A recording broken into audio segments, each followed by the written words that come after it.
reach out to the other coaches here.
All right.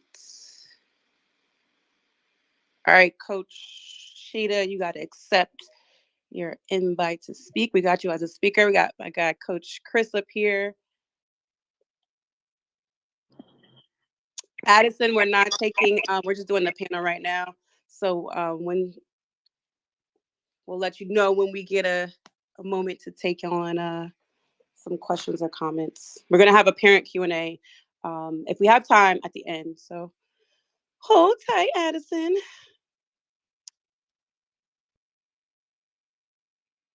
Oh, sorry. Not. I meant to invite you as a speaker. I'm so sorry, Coach, but Coach Payne, you know how this operates. You know how we do. Sorry. Hey, D, you can hear me? I can hear you, Coach Chris. I'm respectfully, I'm taking your co-host, Coach Payne. I'm sorry. Not on purpose. D, this is Coach Jones. Can you hear me? I got you. Thank you for Okay. the audio. All right. Sorry, I'm so used to hitting that co-host button twice in the mornings. Welcome everybody. We'll get started here in a couple of minutes. I'm so excited. I don't think you guys, Coach Chris knows how excited I am. I've been talking about this for about like 2 years now. It's like I birthed a baby. It's finally here. And I'm super excited and I cannot wait to have this conversation. Okay, sorry. Coach Payne got you. And then we're just waiting for two more. We'll give them a couple minutes and then we'll get started here.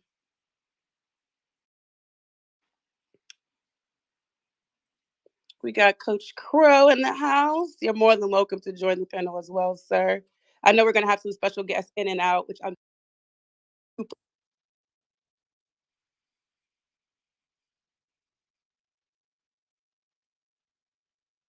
Wait, D, you went? D. Oh, Jasher. okay, you went out. Yeah, hopefully, Infinity doesn't do me wrong, doesn't do me dirty today. Let's see. Jasher. And then we got Savon, and then I think we good to go. We got one more coach. Can you guys hear me good? Sound good? Yeah. Great, perfect. Coach Payne, you good over there? Okay. Joshua, you good over You there? know it, D. What's going on? All right, perfect. Awesome. I'm so excited. All right, we're gonna give it a couple of minutes. And everybody in the audience, hope you guys like invite anyone that you think can gain from talking and listening about recruiting. Let them have them come in here and listen up. I am hoping this piece of information is something that can live and be informative for not just this moment, but a long period of time. So hopefully you can really gather some good information from this conversation today. All right, we'll get started here. I don't want to wait too late. We'll wait for Savannah to join us. But today we have a panel talking about recruiting. It's called Recruiting 101. because I want you guys to really understand the ins and outs of recruiting and truly talk to people who experience it from so many different levels. We talk a lot about football and basketball and at a professional level, but I really want to get down to the roots of what it takes to get there. And that really starts, when you're grooming your skills, you're in middle school, you're in high school. Like I really want to get down to the roots of the professional sports. And it starts at home, it starts in school, but there's that element of recruiting that comes in, and I really want us to understand it. And so I have some really, really important people on the panel. I actually shot out for a woman, and next time we have a panel, I will ensure that there is a woman on the panel. But the woman that I had in mind, she had a scheduled conflict and she could not make it. So, but we have fellas up here that are experienced doing the thing, and know what it takes to get these kids in the building. So, first and foremost, I want to introduce my co-host, which is Coach Chris. He has experience recruiting for Southern, coached at in the NFL with the Carolina Panthers, and he's up being our co-host today. So if you want to say hi, Chris. How y'all doing today? D, I appreciate you for having me on. Coaches, I appreciate Yeah, y'all no for problem. being up here as well. And I'm going to just introduce these men by name and the schools that they represent. And I'll have them give their own titles because I know titles change. Like somebody could have got a new title yesterday, and I don't want to be wrong. So first up, I'm going in the order that I see them. You may see them differently. But first up is Coach Derek Jones, aka Coach Cheetah from Virginia Tech. And then we have Coach. I'll have you introduce yourself after I go down the list. Coach William Payne from the Atlantic Collegiate Academy. I wanted to make sure I said that right. And then Joshua Cox from Allen University, and Savon Huggins from Boston College. So we'll start with Coach Cheetah. Go ahead and introduce yourself, sir. I appreciate you having me on, D, and glad everybody got a chance to get on. As she said, I am Coach Derek Jones. I am now a 25-year veteran of coaching college football, and I am the defensive recruiting coordinator and cornerbacks coach at Virginia Tech.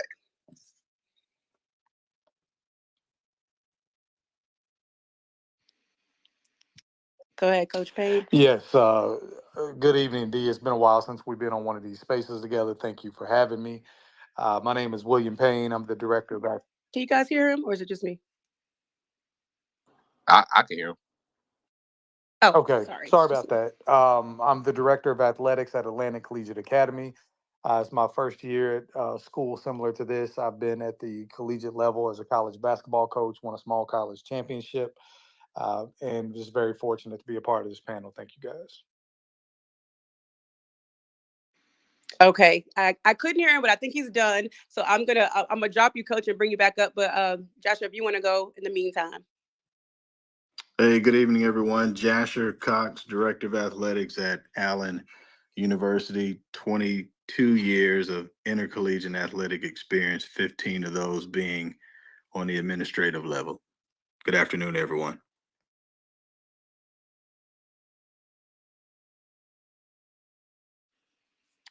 Savon, you want to go next?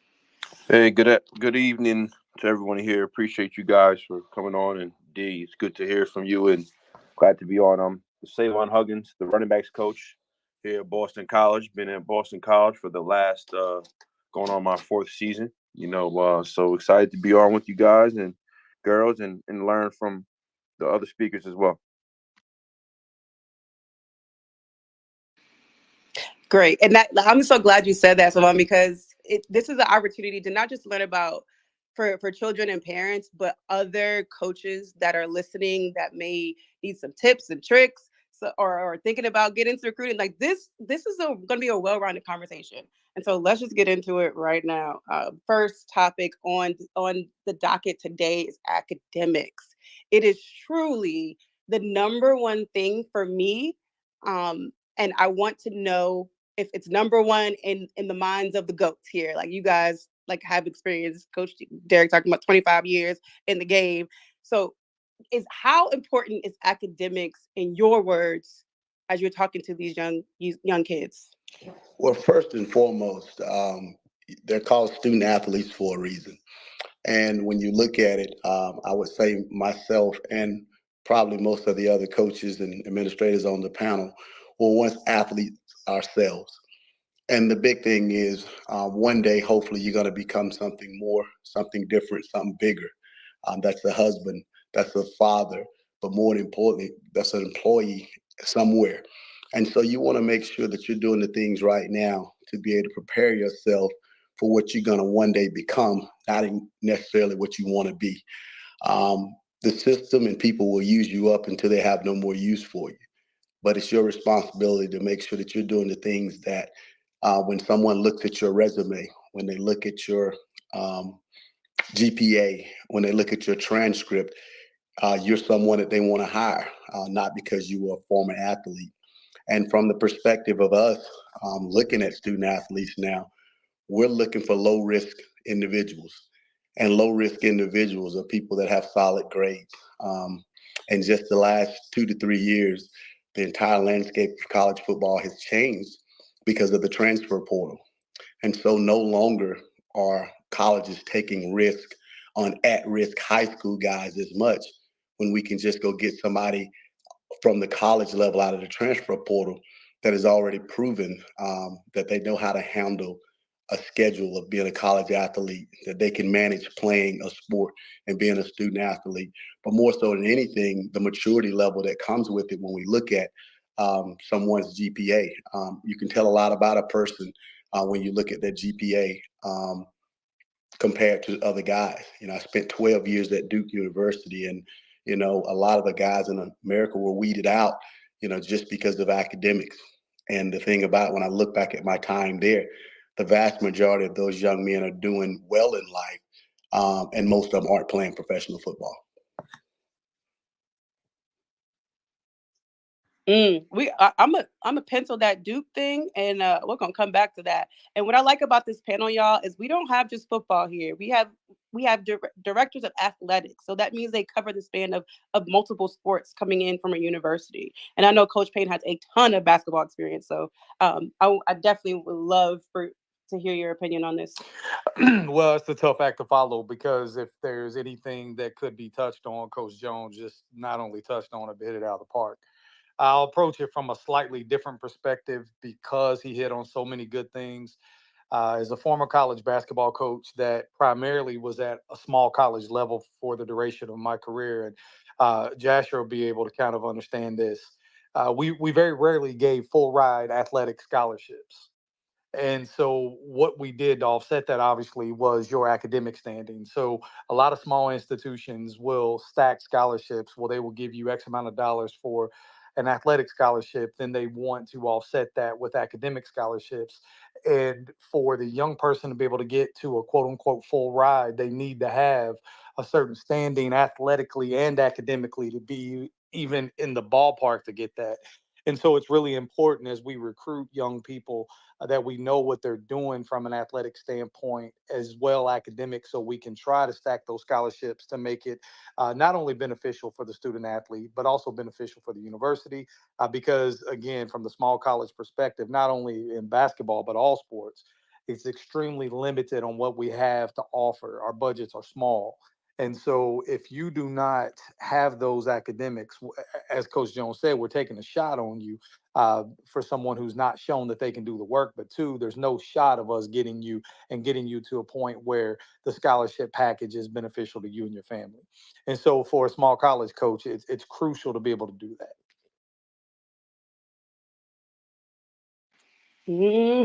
I love it. We're touching on the big schools. We're touching on the little schools. Go ahead, Joshua. If you have anything you want to add to what Coach Payne said. Yeah, no, I think both of the guys were spot on, Coach Payne and Coach Jones, respectively. I always encourage our coaches to recruit smart athletes, and I know it sounds like I'm about to empty the cliche bucket, but I have a strong rationale behind it. I cringe when I hear people, well, that they're not the best in the classroom, but man, they're one heck of an athlete and they're going to win us a bunch of games. I always strongly disagree with that. They may win you 20, 25 games in men's and women's basketball, but smart athletes, that's the key. If they can do the work in the classroom, they won't embarrass you on the floor or your respective playing surface, because at some point your sport is going to require thinking. And if you can't think, if you can't do the work, at some point they're going to fail your execution plan, whether it's in postseason play. At some point it's going to go wrong. Smart athletes, that's your best route.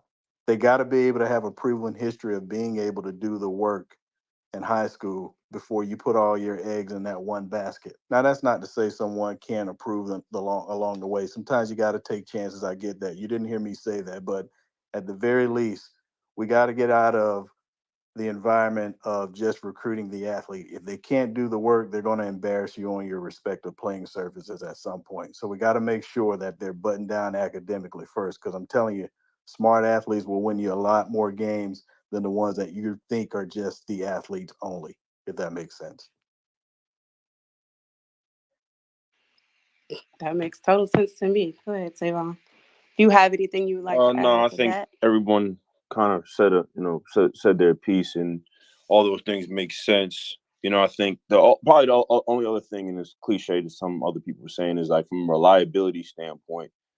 As Coach Jones alluded to, like we looking for the right fit, and the time frame in regards to when young men are making decisions now is a lot earlier.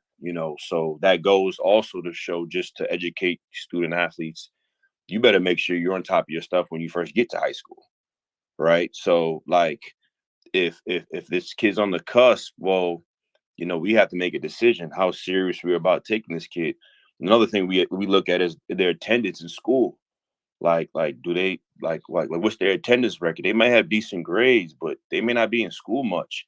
And to be quite honest with you, sometimes either the coach is either withholding information, or he genuinely doesn't know. Maybe he doesn't work in the building, right? But he sees them at workouts in the afternoon. Maybe that's allowed. So I think that's another thing on top of what other people are saying is, what is their class attendance? I think that is very, very important. It's one thing if he's taking visits and he has excused absences, but you look at a young man and you go down and down the secretary's office and a guidance office, and you looking at how many times he's missed class.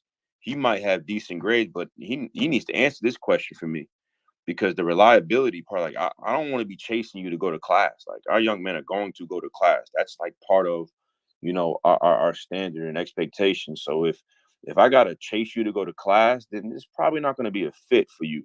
And you're probably in regards to you're being reliable. That's something that we gonna struggle with if you're not doing it in high school. So that'd probably be the only other thing I'd say to what everybody else is mentioning is, school attendance does matter. That is definitely a huge point when you digging into a young man's profile and being detailed and thorough in regards to the whole recruiting process.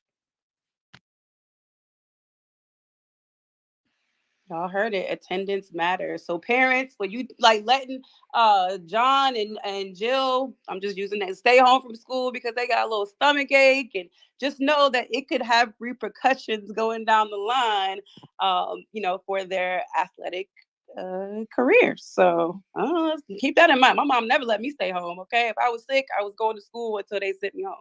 So that's just how I rolled in my household. Coach Chris, did you have anything that you wanted to add, or I'll let you Mm-mm. ask the next I'm question. enjoying this. I'm getting knowledge from these guys. They the OGs in the game. So I'm sitting back with my pen and paper and I'm writing. Look, I hope plenty of people are. I see Uncle Luke in the audience. He's more than welcome to come up because he actually coaches at Miami Edison, and I would love to get a point of view from him just based off this in Miami, off the conversation that we're having, and how he nurtures his high school students to go to the next level. But next question is, I want to kind of get into the football versus basketball thing here with recruiting. How do they differ? I'm gonna go to Coach Payne first. How do they differ? And I want to get your basketball insight and perspective on the recruiting process. Absolutely. Well, the first thing is, as someone that attended a really, really small HBCU, we had very few scholarships to begin with of any kind. But the number one thing that stands out when you're talking basketball versus football, you got to keep in mind that the levels bring different scholarships and different style of recruiting. At the D1 level, they're obviously both headcount sports, but when you get into the smaller levels, Division two, NAIA, junior college, things get really different in terms of the numbers. And so that's the biggest thing to know when you are looking at the landscape between basketball and football is outside of the Division one level. It starts getting murky in terms of what school offers what. Because, as an example, Jasher is a D2 athletic director. On the basketball side, they can offer up to 10 scholarships. That doesn't mean they have 10 scholarships because it's not a head count sport. And so that's where things get really, really different. And the one thing that I think is often misunderstood, specifically from the numbers perspective, you think, oh, I'm getting an offer, that means it's a full ride. It's not. And so, again, D1 is going to be head count. Non-Division one is not going to be head count. Now, there are some instances where there are, but there's small college football teams that have 8 to 10 scholarships to split amongst an entire roster, right? And so that's a huge difference.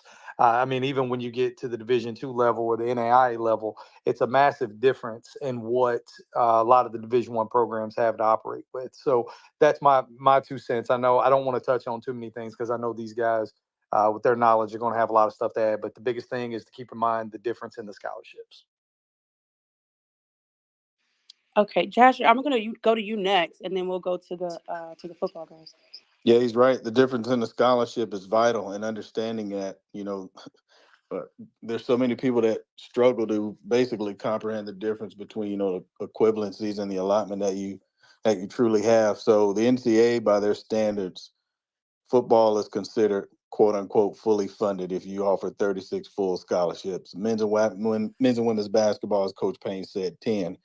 Rest assured, if I'm giving 36 full to football, men's and women's basketball is likely not getting their full 10, and vice versa, because you're pulling from somebody else, and if all three of those are fully funded, I'd be really afraid to know what baseball and softball looks like, or men's and women's tennis, or men's and women's golf, or men's and women's cross country. We're getting real thin when we get down to those sports. So I think the most important thing, and I know you didn't ask this question, D, and coaches really have to understand it's really and truly about identifying talent.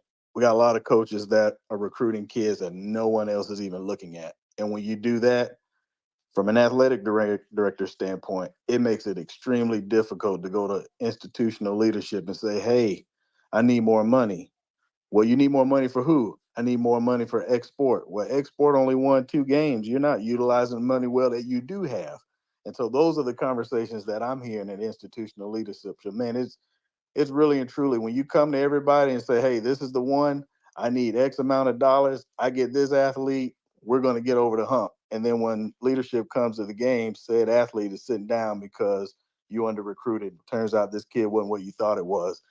That kind of stuff puts me in a really difficult bind. So I have no other alternative but to hire coaches that truly understand how to identify talent, because that's the difference.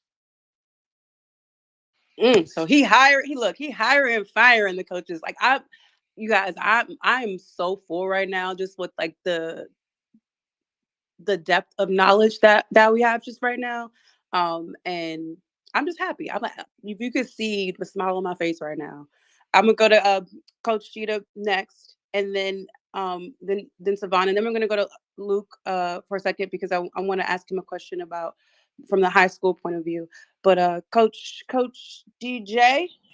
Yeah, on our level, we are working with 85 total scholarships. And within the roster, a certain amount of those scholarships are allotted to each position. Like, for instance, I'm the cornerbacks coach, and my number is 9. So if I've got 9 scholarship athletes in my room, and 2 of those young men are going to graduate, my number for the following year is going to be 2.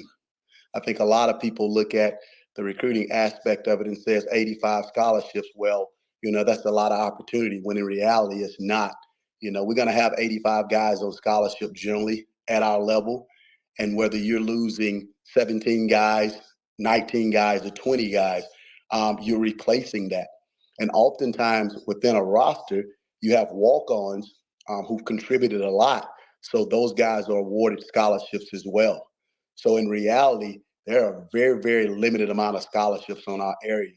And with the transfer portal, as I said earlier, that's why we're being overly strict about academics, character, conduct, attendance, and everything else. I think one thing every young person on here needs to understand is when scholarship numbers get tight, the way in which you're going to be dissected gets more intense. They're going to look at small things because you have to separate one guy from the next. And this is a very, very, very competitive market that we're living in because there are a lot of people that want these opportunities, a lot of people that are deserving of these opportunities. And we're going to go with the low risk. I mean, if you think about it in reality, if I'm losing on average 2 guys a year, I only have to sign 2 guys that are of good character, that have good grades, that I feel like I can trust, that I can coach, that aren't going to be overly sensitive, that aren't going to want to transfer if things aren't going their way. That's not very hard to do when you have a pool of hundreds of guys that want these opportunities.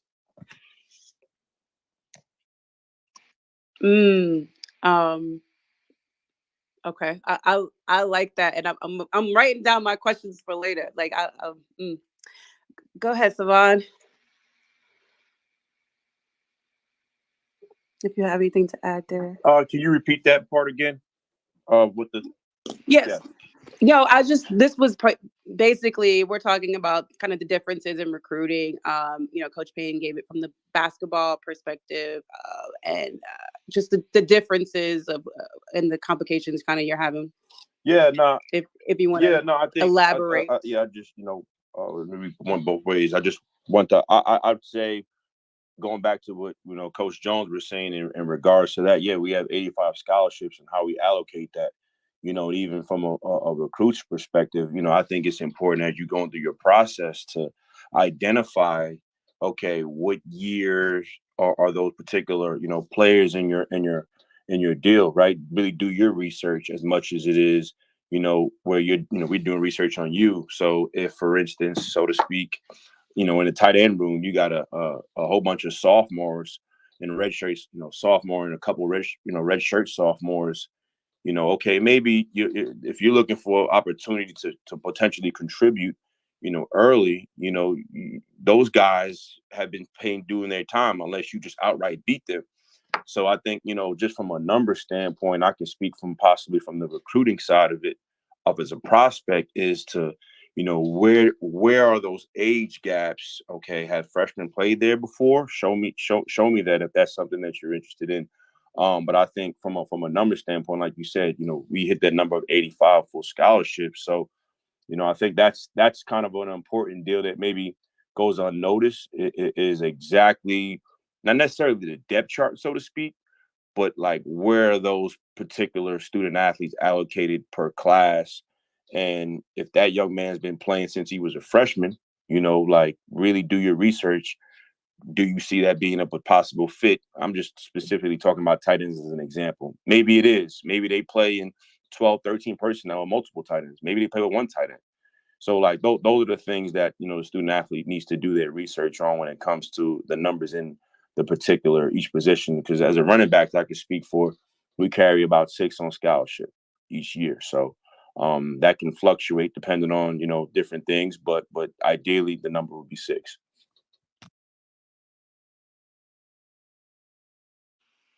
Okay. Uncle Luke, how are you doing today? I'm Thanks for joining. doing I told you we were going to have a special guest. I'm doing fantastic. I'm enjoying the conversation. Thank you for inviting me. Yeah, no problem. The question I have for you is, being a head coach over at Miami Edison, and I call it Miami Edison. Do I say Yes, right? that's right.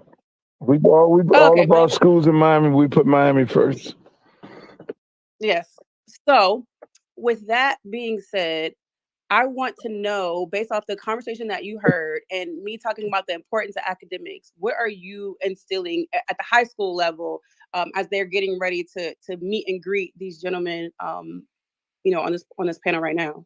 Well, for the most part, everything these gentlemen said is true. I mean, do all coaches, stress that? I know at Miami Edison, where I'm at, I stress that. I stress academics, and I heard one person say, they want a smart player. I tell my players that, hey, look, you at least 3.5 for me to play for me. Everybody can't play for me, because at the end of the day, I look at them all of them are my kids. And then the same thing, we know the academic requirements is 2.3, but for everybody, I say you don't want to be in I got kids that are, 4.7, 4.6 GPA, really school is B school, and once the word started getting around all over the place, we now are starting to get kids that's coming in from out of state, and the same requirements is what it is. I mean, I will actually punish a kid if he stays at a 3.5. I'll put him on the set as if he did something wrong. You know what I'm saying? Because I don't want them to settle, because teaching these young men to settle, they'll settle for anything in life. So, they have to strive for the best. But the most important part of it is separating themselves from the pack. So if you want to be, I got kids recruited by Ivy League schools. I got them recruited by, like from Harvard to Yale to daggone Stanford and things like that. I'd say the average guy, he can't be recruited from that. If you're 2.3 or 3.0 and you're not taking the correct courses, you're now put back. We have to going to college, and I tell them, Power 5. The degree is the same degree at University of Miami, or the same degree at You're breaking up a little bit. Yeah. So that's what that's what we try with our kids. We instill, academics, where you go at. Thank you. And I know there's some parents in the audience. You can send the questions in the chat here, and I'll try to get to them. Kids, sorry, your parents can talk, but y'all can't talk. Sorry, it's just the rules of the game today.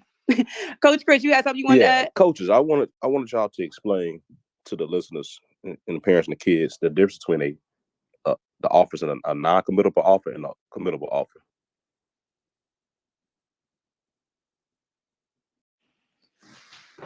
I think I can kind of start with that. I think when you start talking about offers, you have to be smart on your end as parents and prospects to decipher that. And nothing's more important than the type of relationships that you have with the institution that you're talking about. If you are a high school freshman or sophomore and you get an offer from a major Power 5 school, several others are probably going to follow.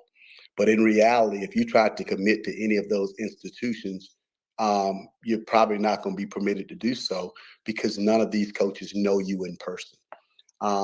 There are certain criteria that coaches go to, and I think every prospect has to understand there's a certain flattery that comes with recruiting, getting offers, being able to post it, getting likes, gain followers, but that's a very, very limited and small thing on our level.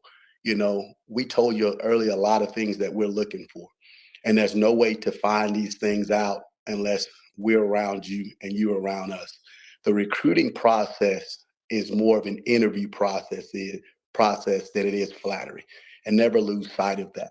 I think once you get to know coaches, once you've made X amount of visits to the university, probably nothing's more important than have you talk to the head coach. Does the head coach feel comfortable with you? Because the head coach ultimately makes all decisions. If you've never met a head coach, if he's never talked to you, I would say that the offer is not a committable offer. And you have to be smart enough to understand that.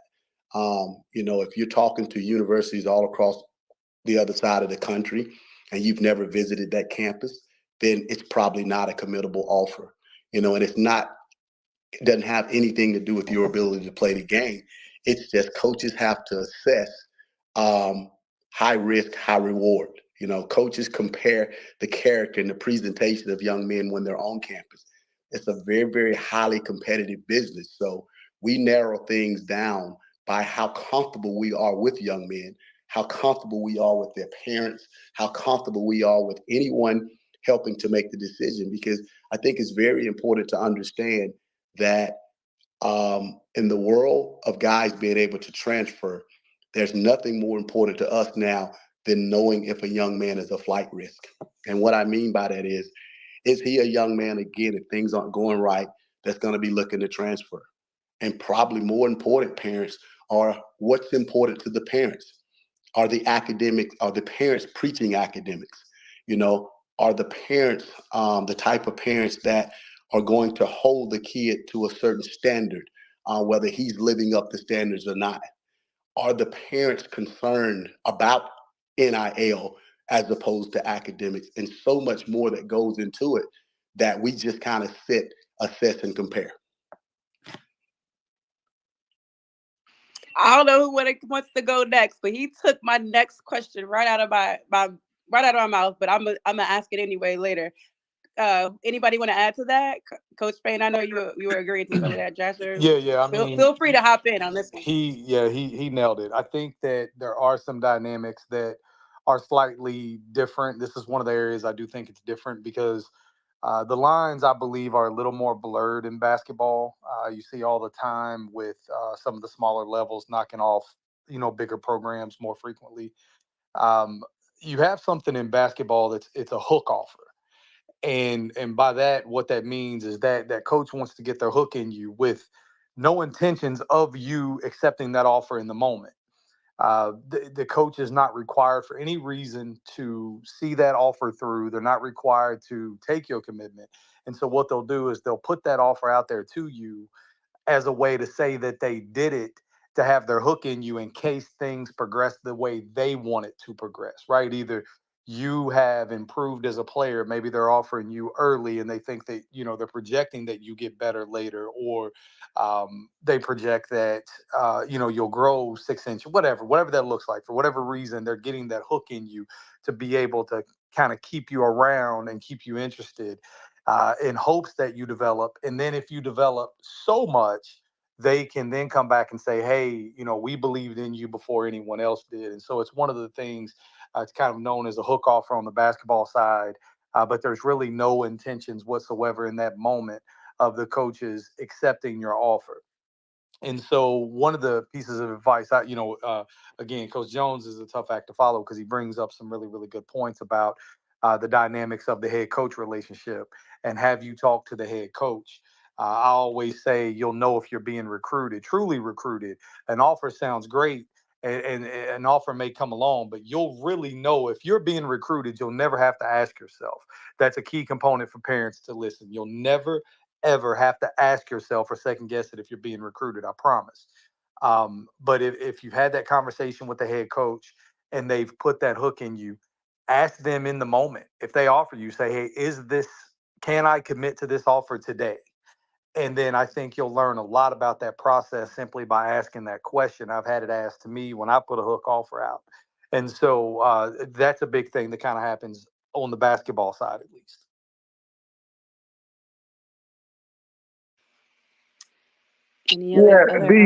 I know for me as a high school coach, I tell my kids, hey, look, just like you say, my job as the head coach is to communicate with the position coach, the head coach, and whoever is recruiting that kid. Because 9 times out of 10, it's a guy that has that area, that has my area. I mean, being that I've been coaching for 20 years, I already know who that guy is, and we have a good relationship. And just like you say, if the head coach is not the guy who is having that conversation saying that this offer is a committable offer, then 9 times out of 10 is not the case. And you know, I tell kids, you don't want to commit somewhere that you have not been. You know, you want to go to that place and your family want to go and you want them to spend the time to have you come out there on a trip now, do D3s, and a lot of D2s have the budget to bring you out there. A lot of them don't have a budget to bring you out there. But again, you got to be able to work around that. And if that is what you have, then now your parents then got to put themselves in a situation where they got to go out there and try to visit those schools sometime on their own dime. But at the end of the day, you don't want to commit to some place that you have not been to.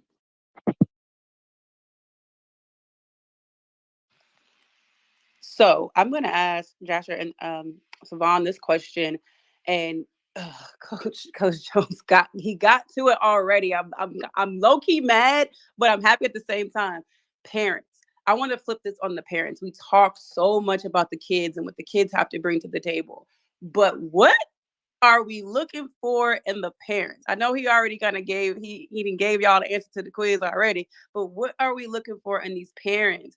And as parents, you hold a lot of responsibility and a lot of accountability. And I want y'all to understand, if you come in there acting a fool, it reflects on your child. So I really want them to speak on that. You guys go ahead. Well, I used to be a high school coach before I got into college. So, you know, that's something that I've been dealing with parents well before I even became a coach at the collegiate level. But like you said, D, 100%, like as much as you guys are evaluating us and your level of interest, we are doing the same thing too, you know, and more importantly, not just the parents, the village. And what is important, right? Like you might pick up on things communicating with the parents that maybe you didn't know about, that the kid maybe never articulated, whether that be a good or a bad thing.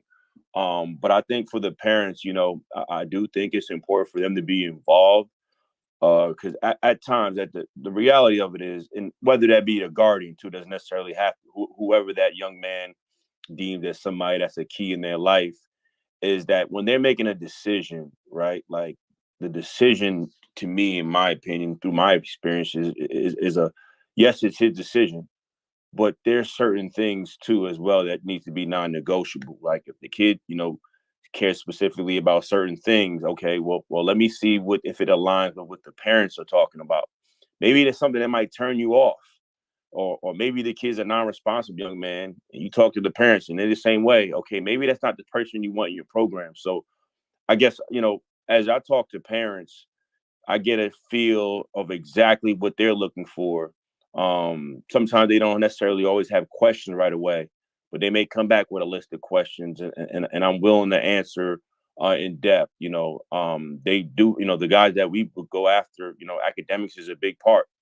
If I'm talking to a parent and they don't mention anything about that to me, that's a red flag for me. Because we are looking for a certain young man that values certain things, and those are non-negotiables for us. So, as you said, you know, it is important to make sure that we do a thorough process, not only on the kid, but getting to know the parents, and if it's a complete fit, you know, and not to say that a parent that who may be very intrusive on their process is a bad thing, but I do think that there are parameters when it comes to, you know, dealing with parents. How involved are they? You know, I think there is a way where parents may be too involved. That kind of tells me, well, how will this young man be when he's going off to college and he's by himself? So there's also a component to that. Like, can this young man think for himself, or is that something where his parents are kind of taking precedent over everything? And again, every single situation is different. But I do think, you know, speaking to the parent or the guardian, which will have you, or whoever it is, whether it be the coach, is important to get that information so you know what to, you know, work with as you go through the process if it becomes a fit for you. But parents are definitely a huge part in that, you know. So we definitely do take a huge look on that. Yeah, this is Jasher. As an administrator, I would say rule number one is don't live vicariously through your child. Um, in life, you only get a handful of decisions early on that are very important. Both, if you make the wrong one, could be long-term effects. That's where you decide to go to school and who the hell you marry. You get those two wrong early on, long-term consequences. So with that being said, allow your child to make the decision in terms of where they want to go to school. Oftentimes they need your guidance, right? And they need your advice. But if a child is adamant about attending a place, allow them to do that and make that decision. Because the way the transfer portal is working now, they'll get out of there, and that's a luxury to them. They can leave. They have that freedom. But the downside to that, depending on where you are, you go from Division II HBCU to, Division II private, predominantly white institution with, 19 million in endowment. A lot of that stuff may not transfer, and now we're dealing with real consequences outside of the competing aspect of the game. So honesty saves everyone's time. I'm a firm believer of that. But be in constant contact with your child. Know where you stand before you even enter a coach's office, or before you start having those true exploratory conversations that eventually transition to meaningful conversation. And it's starting to look like a commitment may become. We can save ourselves a lot of time with honesty up front. And I could tell, based on Coach Huggins, the way he was speaking, his staff is aligned. Immediately deferring things to the head coach. That's a discussion that's happened internally multiple times, and that message has permeated through the staff, because there's nothing left for guessing when a prospect gets in front of them, and you can obviously tell that.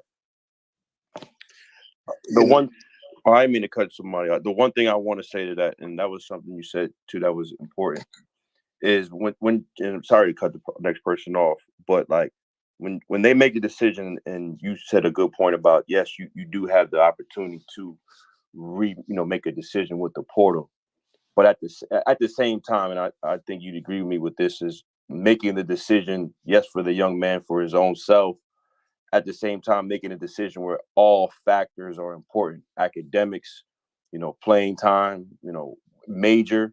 Because as you said, like when you make that decision to go on the portal, you might be in a really good setup academically that might put yourself back because you were making it for the wrong reasons. So like, as you are making your decision, like I think as parents and student athletes, write down, like you said, non-negotiable things that you're looking for, so that when you are going through your process and you start getting more attention, it can get very overwhelming for you, because I want to go see this place. I want to go. Well, are these things aligned with what I'm looking for in the beginning? And if they are, well, then you pursue those, because the ultimate goal is to choose an opportunity or a school where where you're not leaving. You're going to face some type of adversity in some way, shape, or form, and you want to make sure that you're making a decision based on all factors and not just playing time, or not just, like the major is important. The internships are important. Like you don't want to just leave because I'm not playing right now. Well, you got to go through the process on that too. But I just kind of wanted to piggyback off of what you said, but the parents and student athletes, write down what it is that you're looking for in an institution. So that way, when you make your decision and you put pen on paper, that you feel good about that decision, no matter the outcome after that. Because sometimes those things aren't in your control, but you feel good about it and you're not looking to leave because it doesn't immediately go right, because you're looking at it for the wrong reasons. But just wanted to add to that. And I'm gonna get you from the high school coach's standpoint. The first thing a coach come in, when that coach get ready to give him a committable offer, or I say this offer is committable, that coach I've had many conversations with different types of coaches. The first thing they ask, how is the household? How is the household? Because they know the fruit don't fall too far from the tree. And if you ain't got nothing too good, now we're as coaches ain't gonna never say nothing bad about a kid in a household situation. So I tell parents, and if you're a parent on this call right here, it is very, very important to have your household in order. Because these coaches are looking at it. I mean, and I tell my kids, I take Clemson, for example. They want to talk to your parents.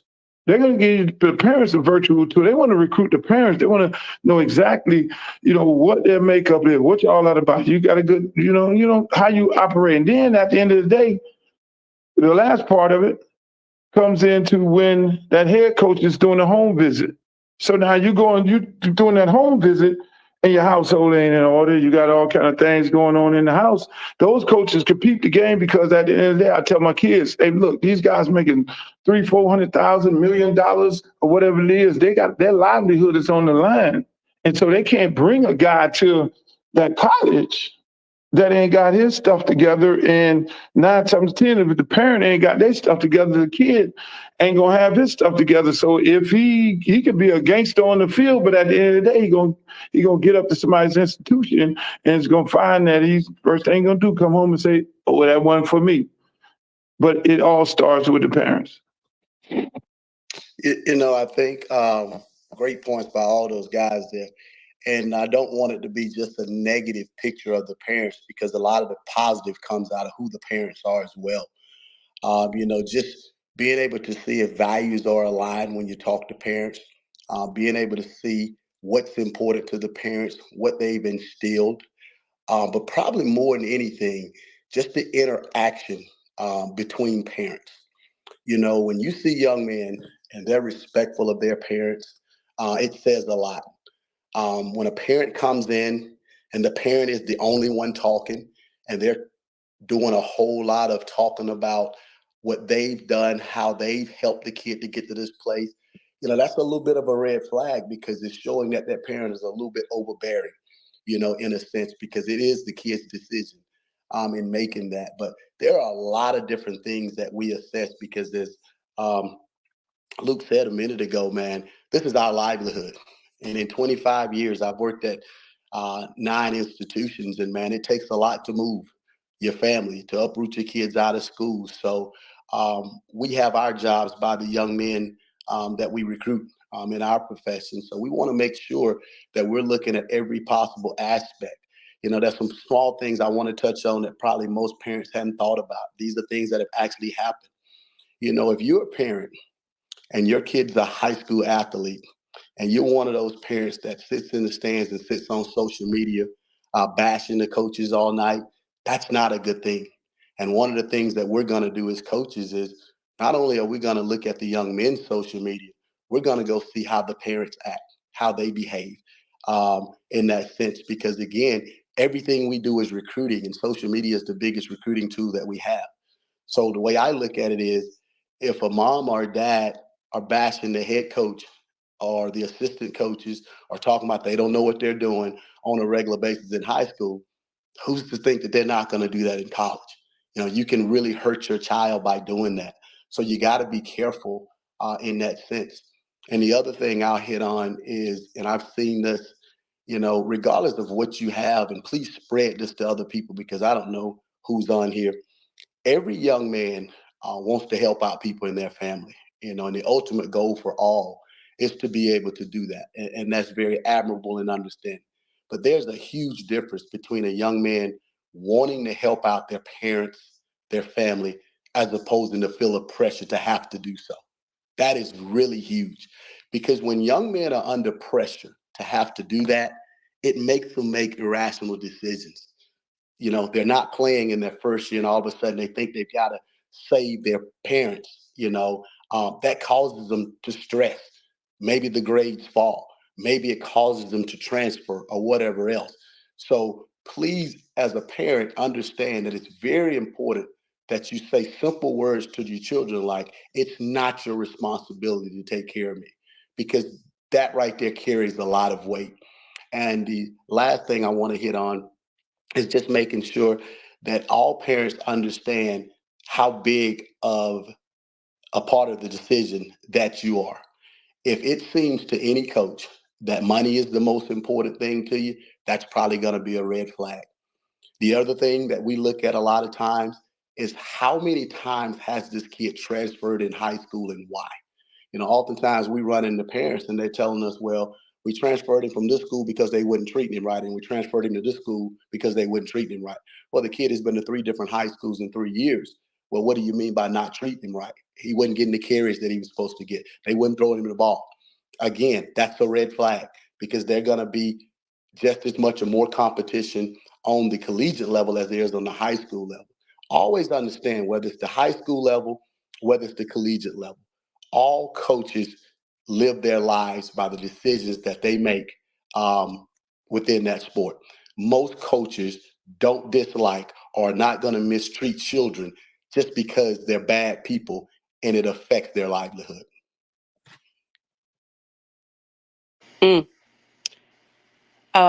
I love it because I've been in situations, and we'll talk about kind of my point of view of this in a second, but I've been in situations where the kid is phenomenal. I might not truly understand the parents and the dynamic, but you can just see the kid for who they are and see a bright future for them. But you may be worried about the roots. The roots can have a negative impact on the potential you see in a child, and that's not just for sports. That's just in life in general. And so those roots are important, and I hope parents understand that and can help nurture their child to make good decisions and know that they are still a reflection of that. So, and this is for men, and this is for men and women, girls and boys. This is not all just for men. Please don't think that this is universal knowledge here. And I don't think that is. So now, excuse me, I want to pivot. I want to pivot to the question I have. And Cass also brought this up from a media perspective because I love talking to the young people. It is truly in my heart. What can the media, local media, whatever, what can we do to help bring kids to you or help in the recruiting process in any way that helps you, makes your job easier? Is there anything local media can do, up and coming media can do to help get these kids pushed up to the next Yes, level? let me jump on that right away from the small college atmosphere. When we have kids that are having exceptional seasons and standing out, stop saying, hey man, that guy's had a good year. He needs to get up out of there. Stop saying that. That man may like our school. He may like our women. He may like our professors. Let him cook. Leave him alone. From the small school guy. Thank you. I digress. I love that though. I love it. Is there anything else that how media can help influence recruiting? As simple and as easy as it sounds, spotlight players. I know that sounds, oh wow. I mean, of course, but I'm serious. Take the time and truly spotlight the players. I live in an area that for football, I live in Myrtle Beach, South Carolina. For football, it's a pretty good area. For basketball, we have a Division II college that's an hour up the street. And until I arrived here, that Division II college had never recruited a single kid in Myrtle Beach since he'd been there in 5 years. And so I think that kind of speaks to the lack of coverage, the lack of understanding, the lack of trust in what was going on. So I think as a local media member, spotlight players, do what you can to push their stories, do what you can to push their accomplishments, be it social media, internet, whatever that looks like for you and your particular platform and outlet. Don't be afraid to get involved and ask those questions. And speaking on the small college aspect of it, I would be hesitant to one of the things most people don't understand, and what my opinion of being the most difficult part of recruiting is evaluating talent in terms of the level that player can go to. Be very mindful that if you are going to push those stories and those accomplishments, that you need to ensure that you're just pushing the accomplishment and not saying necessarily that kid is set for one particular level than another, because you can cause a lot of harm and a lot of damage to a young person who is trying to use that sport and that opportunity to just better themselves, get that education, improve their lives by pushing the narrative of a certain level when they might not be at that level. So just be mindful of that. Just report, push the stories, push the highlights, push the accomplishments, and use your platform to help get that young person seen. As simple as it may seem, I think that's as one of the most powerful things you can do. I love it. I love it. I know Savon has to leave us here shortly. If there's anything you wanted to add on your way out, if there's anything you wanted to say, um, and the big thing parents want to know: how can I get my tapes to kids? I mean, my kids' tape to you guys. I don't know, Well, Savon, you wanna hit on it before I you head think out?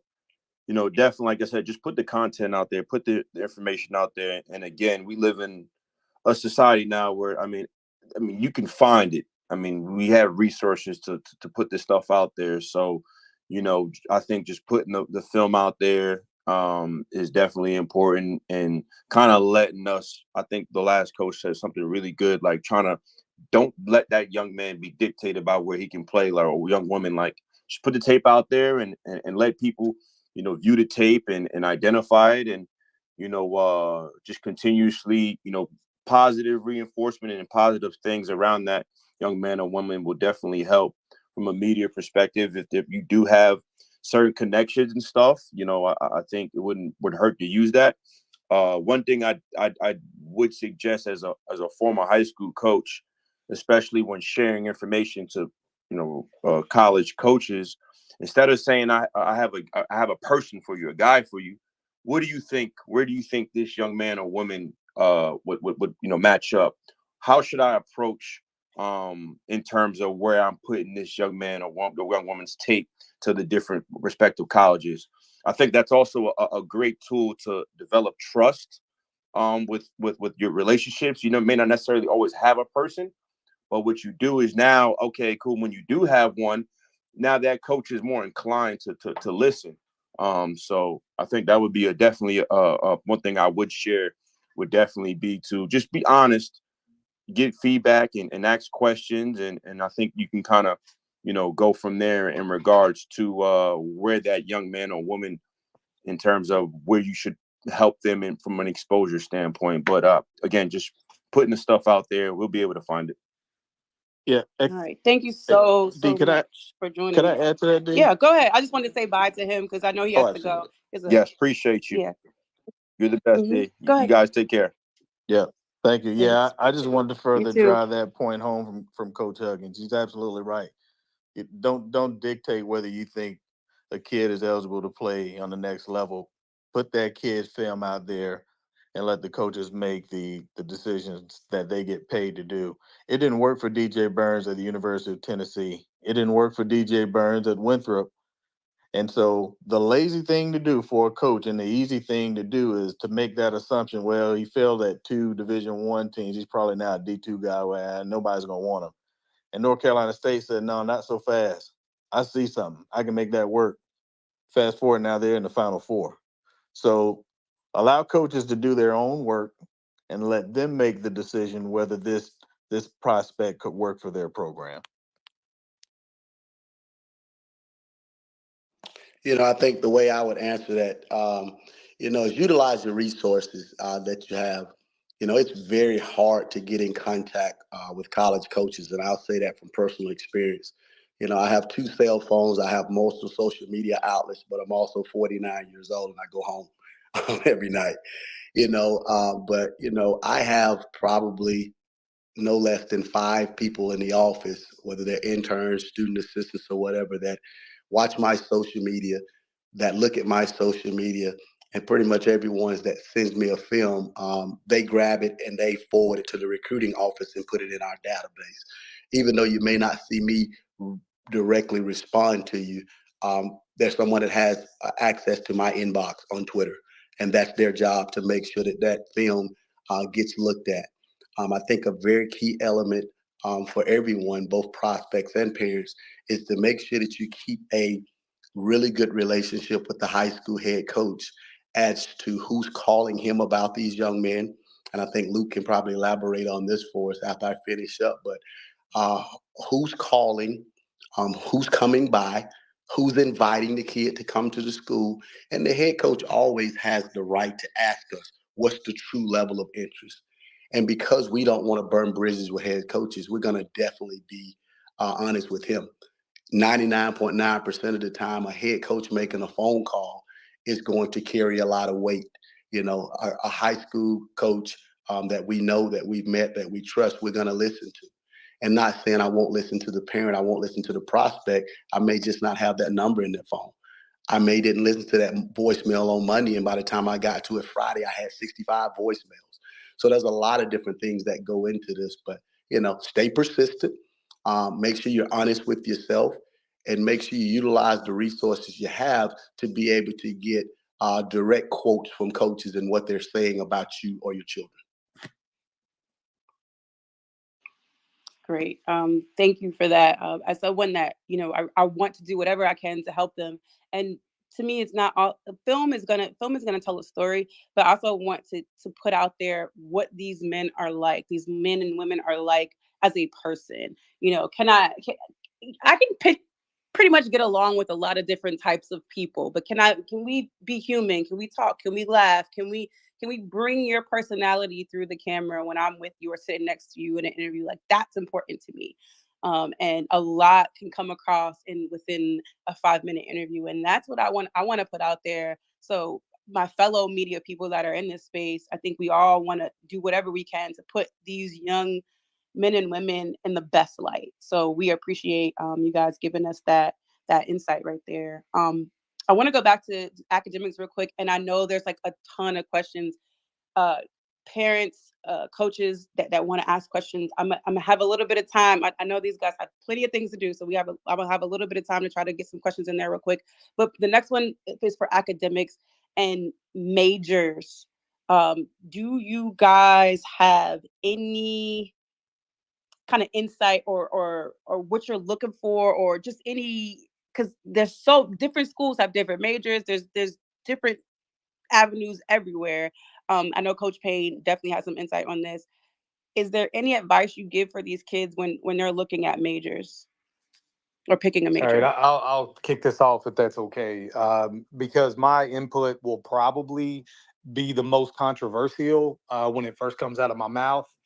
Um, I actually tell young people, and I was very cautious when I was recruiting to recruit a specific major. I actually tell young people, unless you're the type of kid that has had a dream of what you wanted to quote unquote be when you grow up since you were 3, to not attend a school for a specific major. And I know people are in this room right now saying, oh my God, what is he talking about? He's supposed to be a student athlete. Yes, you are supposed to be a student athlete, but Jasher touched on this a moment ago. You can get yourself in a really tough bind if you attend a school for a specific major and then you find out very early on, say a year and a half in, that is not what you want to do. And then you have to transfer because the school that you're attending does not offer the major that you now are interested in. So it can get really, really dicey. And I think it can get really difficult for young people because there's some studies that suggest that 75% of all college students change their major at some point. And so if you go to a very specific school, like let me use a kind of an outlandish example, Embry-Riddle down in Florida, right? They do a lot of stuff aeronautical. They do a lot of stuff, different. So if you attend that school and you have focused on that for a year and a half, and then you decide, yeah, this just isn't for me, and then you want to switch your major, maybe they don't have it, whatever that looks like, you could find yourself then in a position where credits don't transfer. You're now behind your degree progression path. I mean, there's a lot of interesting things that can take place there. So what I advise young people to do, and it's something that I think you should start doing as soon as possible at the high school level, is find 3 to 5 different things that interest you. So again, now if you're hyper specific and you know what you want to do and that has never changed, I'm not trying to talk you out of pursuing your dreams. But what I'm trying to do is to tell you to keep an open mind of the fact, look, I talked to a D1 coach like 2 days ago, back to back years, now this is basketball, his entire roster changed their majors at least one time. And so I think it's important to identify 3 to 5 things that interest you. And when you're choosing a school, try to find a school that checks off as many of those 3 to 5 boxes as possible. Because I hate seeing these young people, and it happens all the time, where they get behind on their degree progression and their path. And then they find themselves in a really tough problem and situation now that you can transfer as freely as you can. So it's just something to keep in mind. I say 3 to 5 degree paths that interest you. and find the school that offers the most of those degree paths. And I think that you'll be better off for it later on. Yeah, D, if I could add to that from a person that's in a position to actually hire people, there's never been a time where I've passed up on a coach that was qualified for the job because he majored in underwater basket weaving at a university. Human resources just wants to know, did he obtain a degree, yay or nay? That's all they want to know. So get the degree. The experience is ultimately what gets you the job that you truly want to have. We're not looking at people's degrees and where they got them from. Did you obtain it? Yes or no? That's the biggest thing. So he's spot on with that. Don't overthink that process.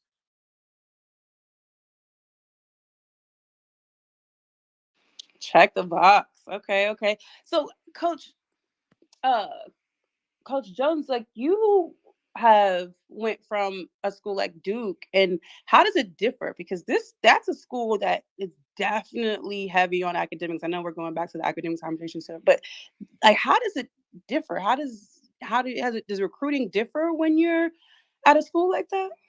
Yes, it's very different because the academic requirements at Duke are a little bit different than the average school. And when I was there was a process we had to go through of every young man we brought in had to actually sit down with our dean of admissions and have an interview. And they did their own background checks of these young men, from an academic standpoint.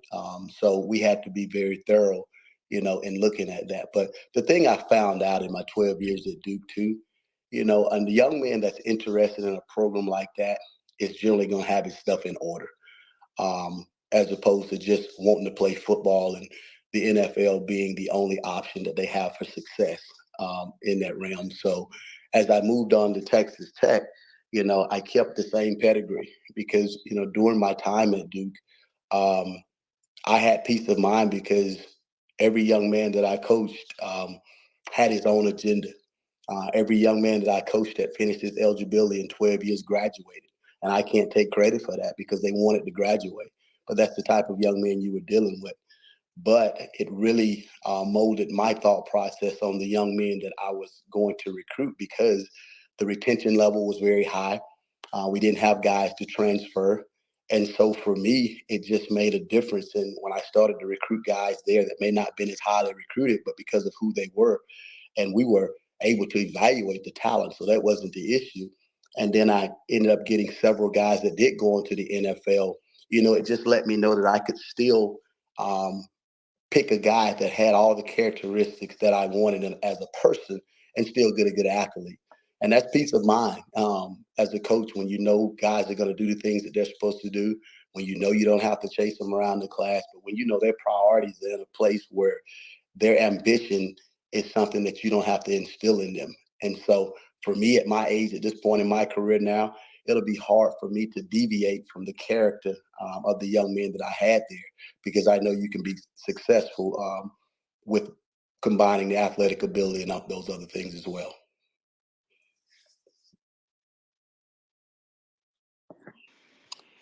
Okay, thank you for that. That's Hey, D, I really have a good question. information. Yeah, sure. So, Coach, I got a question for y'all. When the high school coaches emailing you about their players, what are you looking for? Most of the time when you email us about a player, first thing we're going to do is take the name and naturally go watch the film to see if it's something that we want to further. We'll get in contact with you. Oftentimes, the emails will get lost, so what I would advise you to do is to try to get phone numbers of coaches because you're generally going to get a quicker response from a text message or a phone call oftentimes than an email. And sometimes those emails are answered by other people in the recruiting office. And if they watch the film and don't feel like that guy needs to move up a tier, you may never hear from that coach. And I'm just saying that because I know so many coaches are on the road, have so many other things going on. They just don't have the time. I mean, we literally have an office of 50 plus people, counting the people that work in recruiting, the student assistants, the interns that work back there and their delegated responsibilities. But more than anything, we're looking to talk to the high school head coaches, high school assistant coaches, or whoever, so that we can know exactly, where these people are, who we're talking about. And sometimes, a coach may look at an email and you have a guy that's graduating this year at a certain position. He may be a really good player. But if they've already got a guy committed at that position and they don't have another scholarship, you may never hear from them. And it's not because they're not interested, they just don't have another spot. So there's a lot of different scenarios that go into this. So my advice would be to make sure that you try to get an actual direct number of a coach and call or text him to make sure that he knows exactly who you are.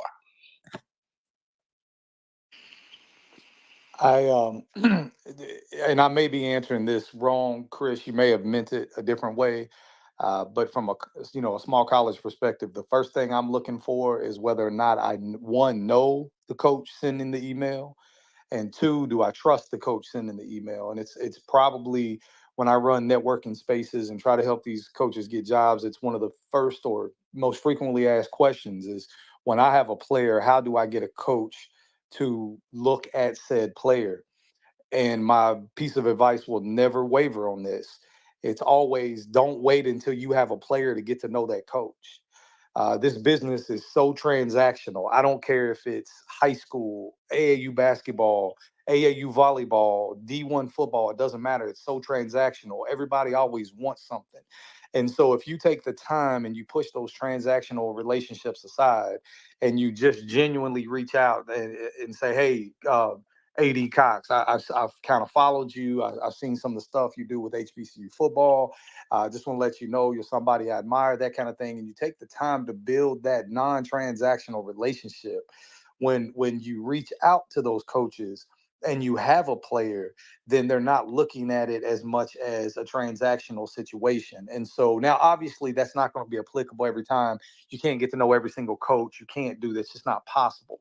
But I'm just speaking specifically more so when you're reaching out to schools that don't have the plethora of staff to be able to do those things. Take the time and build those non-transactional relationships so that coach knows that when you're reaching out, it's genuinely somebody for you to look at. If I'm cold calling or cold emailing, how does that coach have any idea that I truly have that player that can play at his level, or if it's just somebody who thinks they can play at that level? I don't know anything about that person. So, Chris, I hope that I answered it in the way you meant it. But if not, hopefully somebody can take something from that. Oh, no, you answered it right. You answered it right.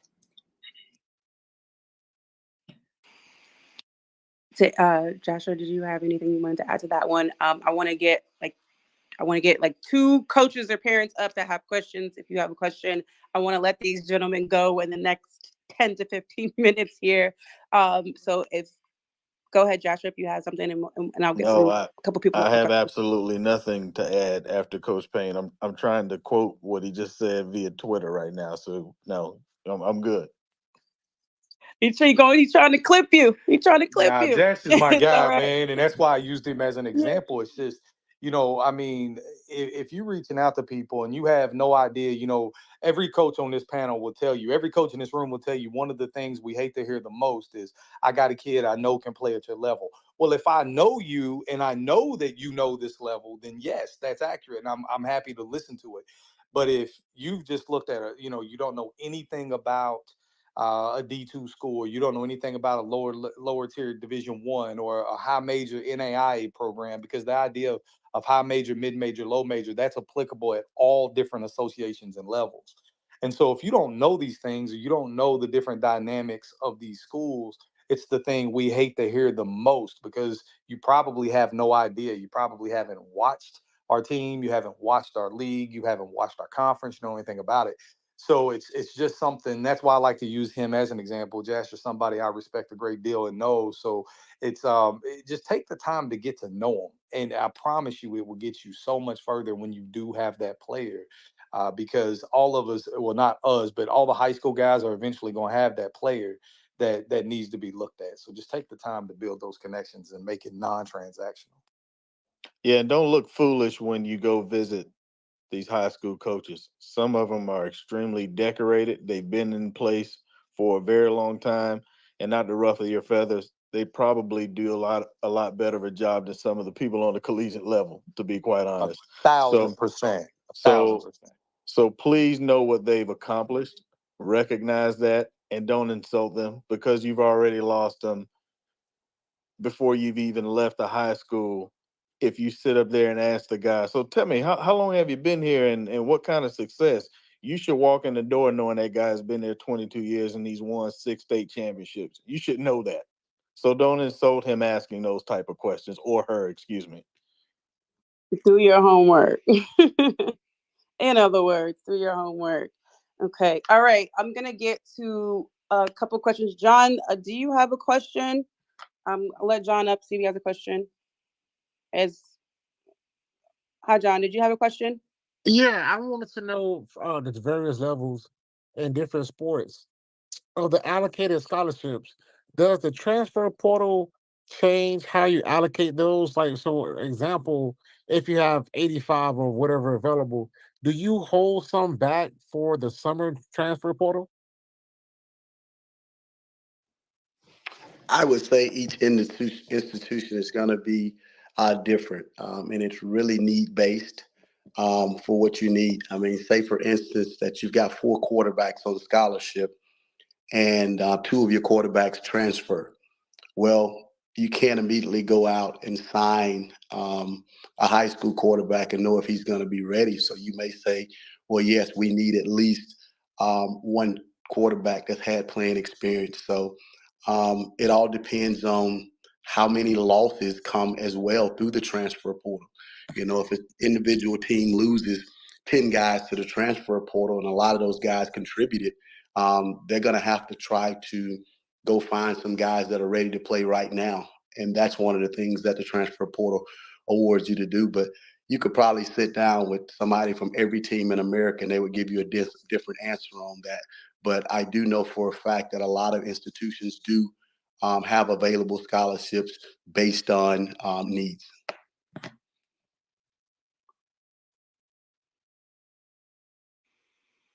All right. I think that answered that question. Anybody else got a question for me? Because I will let them go and that you should forever hold your peace until the next time. And I do want to say, I just want to highlight that we did not get into depth on transfer portal as well as NIL, and this was on purpose. I really want this to be a series of conversations that we can have because it is important. These are important conversations. It's important information, and so I really want to keep it grouped and keep it niched for different topics. That way we can really exploit those conversations, those questions, in the right elements. Oh, can I All get one right. more question in there? Sure. It's partly to do with transfer portal. Talking about the high school recruits, how is it important for them now to kind of what we call lock in early? Because we see that they up the time for the early signing period. How important is it for kids to lock in early, knowing that schools may be looking for other avenues to get their players as well? Thank you guys for your comments. Well, again, I'd say from the football perspective, the recruiting process for every young man should probably start, sooner than later. And as parents, or if you're somebody helping these young people to navigate through this process, you've got to get these young men to campuses. You've got to get them to camps. But more than anything, you've got to have conversations with coaches about how serious they are about them, because there's a competition that comes when the transfer portal opens that's not there. You have to understand that college coaches have no idea who's going into the portal before they go into the portal. And you could have a guy that you're very high on, but you only have one position. And that young man is trying to decide between 5 or 6 different schools and he's going through the process and he hasn't made a decision. Then all of a sudden the portal opens and you've got a guy that has rushed for 1,500 yards, caught for 1,300 yards on the collegiate level. And you know for a fact that he can immediately help now because you've played against him. You've seen him play against other people. That priority changes. So it's hard to say that a kid should lock in early, because I don't think anyone should lock in unless the place is for you. But I do think that kids and parents need to be aware that the decision-making process has to be one that you're serious about, as opposed to just enjoying the process. I tell every family that I deal with, an official visit should be confirmation that it's the place that you want to go, not the reason that you make a decision. So the best advice in that situation is to make sure that you get out early, visit people, pay attention to the people that are paying attention to you. And sometimes the place that wants you may not necessarily be the place that you want to go, and you have to be okay with that. Sometimes in life, you have to choose you. Coach Ooh, I Jones love just that. said something kind of, oftentimes we hear people talk about fit, right? Finding the right fit. And that's kind of a buzzword in recruiting. But we have to understand that fit is only for those who have options. And a lot of these young people swear that they want this more than anything. And there's going to be times where, he mentioned how the school you may want won't want you, vice versa. You may have to make it fit. You may have to, show what you want to do and make it fit, because not everybody's going to have options of 5, 6, 7 different schools to choose from. And you may be put in a position where you have to just make it fit, regardless of what that looks like, if this is what you truly want. If you want to take that step to the next level and continue playing and see where the game can take you. One dynamic that you talk about, the transfer portal and somebody making a decision early, that I think is often overlooked from most people on the outside looking in, is that there's this wrong idea that the transfer portal is where everybody is looking first. College coaches are re-recruiting, making the decision to re-recruit or not re-recruit their own teams first. They're trying to determine who they're going to prevent from going into the portal before they ever hit the portal. So the portal is great, but the portal is actually, we got to re-recruit our own teams first, because that's the dynamic that we're living in now.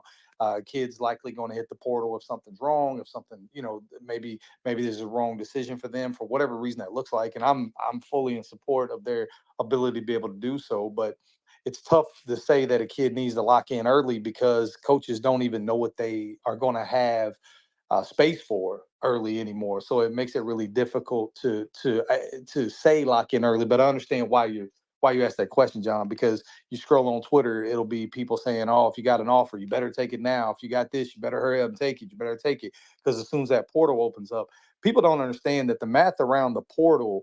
If a kid leaves school A, people think that the portal eliminates opportunities. It actually doesn't. It's one of the biggest misconceptions of the transfer portal in the world. If there's an opening at school A and an opening at school B, and the kid leaves school A to go to school B, all it did was change where the opening exists, but the numbers are still the same. And so people forget that. They think that it eliminates the total numbers, and it does not eliminate the total numbers. So that's a misconception, I think, sometimes that people forget. So I agree with Coach Jones. Locking in early is a tough concept and a tough thing to do. Man, that's a whole different can of worms, man. And I can't wait to have that conversation with you guys. I think I have one more parent, and then we might be able to wrap. This is Tay. Did you have a question for the coaches? And Yes. Can you hear me? yes. Hi. Thank you, everyone, for this information. I have a question about camps. So my son is a freshman, and I want to know if there's a method to camps. He has some coaches following him on Twitter, and I'm not opposed to traveling. We're in Georgia. Would it be a waste of money to travel to different states for camps? Since he's so early in the process, would it be good for him to start making those connections, just wanting to get anyone's opinions on camps? As far as camps are concerned, at that age, I would say that getting him to camps at places that he's interested in would be okay. Getting him to places that, man, talking to the head coach at the high school, knowing if he knows the coaches.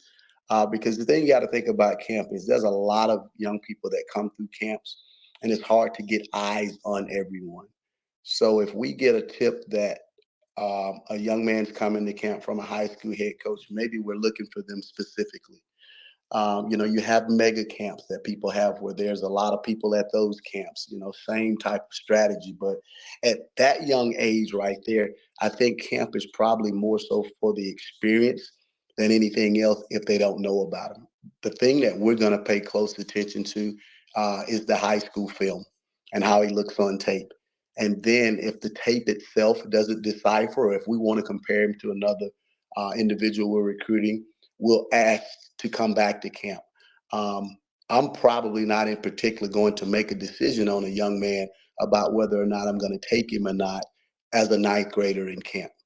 Just because I want to see how he matures, just because I want to see, but I have not had enough time to compare him to the other people that may surface a year or two later as well.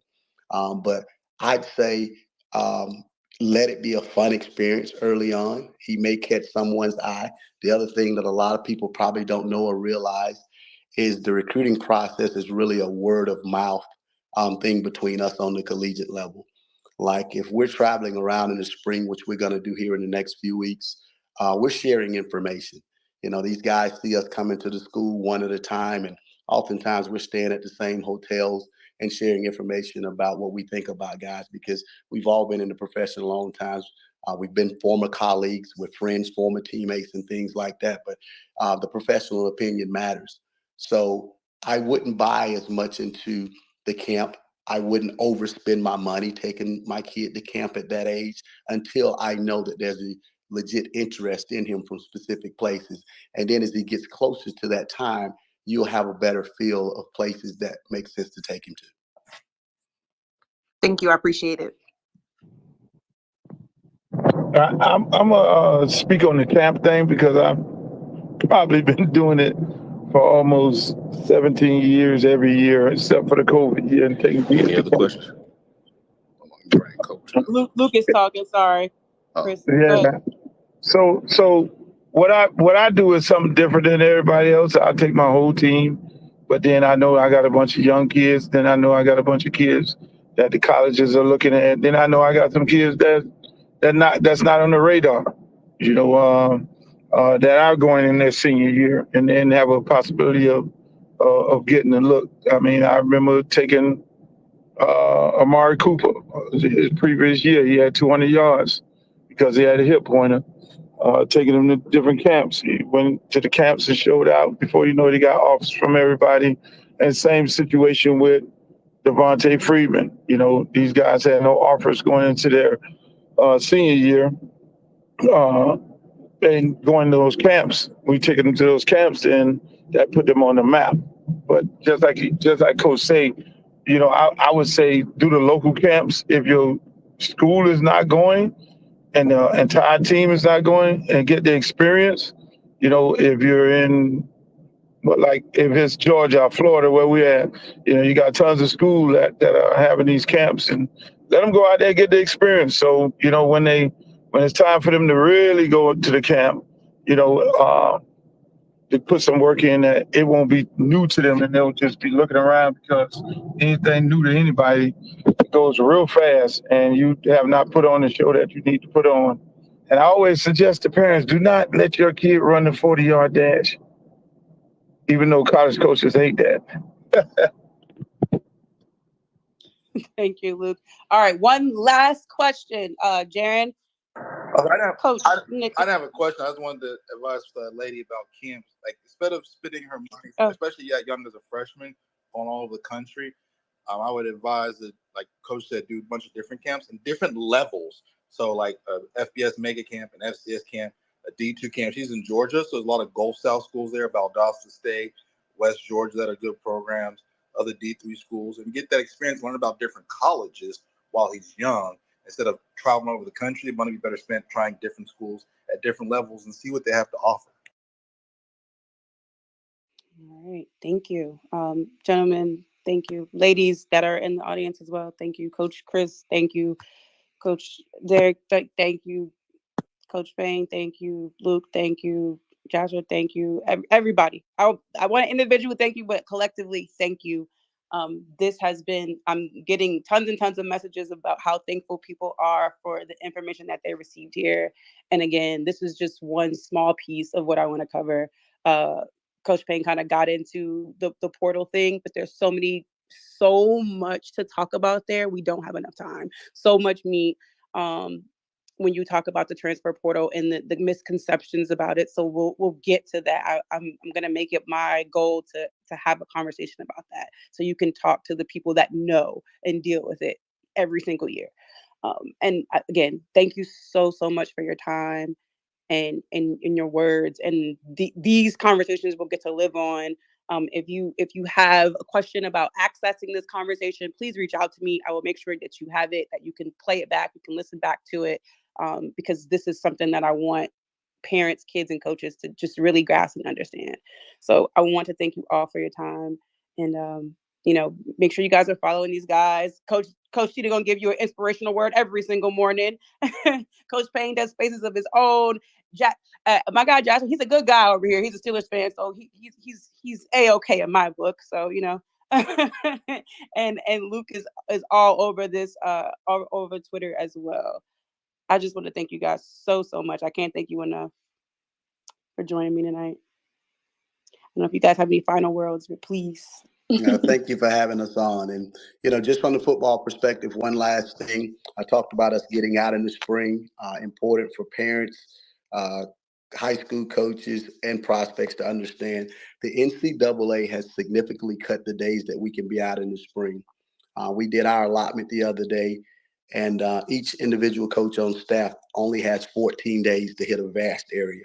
And now that it's a contact period, we're probably not getting to as many schools in a day as we normally would, because we're trying to sit down with the prospects and recruit them. The other piece of it is they only allow us to come once now, as opposed to in the past, we could come by the school twice. So just general knowledge on that, letting you know the importance of trying to get to campus so that coaches can visit with you and see you. And more than anything, just being respectful of the high school coaches, to let them know that, you may see coaches come into an area and take a picture that has a for sure prospect, and they would always stop by in the past. They may not be able to stop by now because they have to get to X amount of places in a day. So just passing that information along. That's great information. I did not know that. So that's great. That's superior information, y'all. Yeah, it's I think something he touched on that would be good for you to potentially do a space on would be recruiting calendars, because Coach Jones would tell you it's very difficult to navigate the dynamics of open periods, closed periods, when you can talk, when you can't, what grade you have to be in, how it looks different from one sport to the next, what those calendars look like, how the different levels and associations approach that differently, because people simply don't know what they don't know. And it takes, you ask how you can help. That's what you're doing, is helping, and doing things like that help, because people need to be educated about this stuff. For me, I think it's important for the parents and the players in the room to know that while a lot of the rules for recruiting ring true across all sports, there are some very, very unique and sports specific dynamics within recruiting you should learn. And everything, you can research almost everything on your own. Take initiative. Sit down. This is not easy. I've had people reach out and say, "Coach, I'm not getting recruited." And I say, "How many schools have you contacted?" And they say, "Oh, I've been working. I contacted 30 schools." And that number should be 10 times higher than that. And I'm not exaggerating, more than that. And so take the time, educate yourself. Information is out there, but doing things like the recruiting spaces, the calendar spaces, contact, all that stuff, D, is wonderful. And I think you're doing a really good job with this. And I've learned a lot just listening to the dynamics of the football side, being a basketball guy. So thank you. You're welcome. And actually, that was on my list. We just didn't get to it. And I know you guys have more important things to do, but I will table it for another time. I know during the spring football season, but I have it on the list. I have it right here. So I will table it for next time, because I think those time periods and understanding those rules are so important.